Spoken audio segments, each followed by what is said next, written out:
Look, these aren't, we always talk about these children.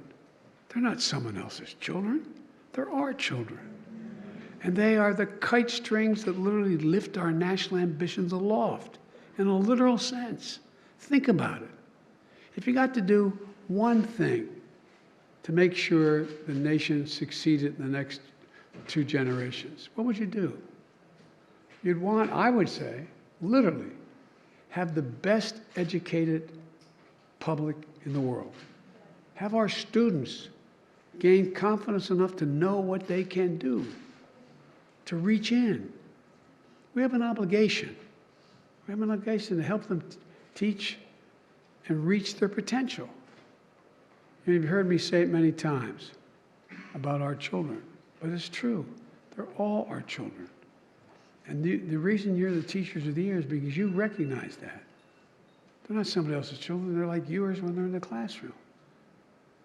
You represent a profession that helps them gain the confidence they believe they can do anything. Again, think your own lives. Think of where you gain the confidence beyond your family, God willing, you're able to. And you know what else we're finding out? We're having a big fight about it now, but I'm going to get it done eventually, or someone will. And that is that we've learned now, you all know, those who, if you are in the teaching profession, know that if you come from a broken home or a home with a single parent and maybe a drug problem or something, for a very poor home, you're going to end up hearing 1 million words, fewer words spoken by the time you get to 1st grade than from a kid coming from an average middle-class home. Not in different words, just words spoken, because they're not engaged in it. Also, we've learned that if, in fact, you have kids go to school at 3 years old and 4 years old and 5 years old, you increase exponentially by 57% the likelihood they will make it no matter what their background, all the way through 12 years of school and probably beyond. It matters. It matters. And for that and so much more that you do, you believe in these kids. And I know some of them are really difficult. I get it.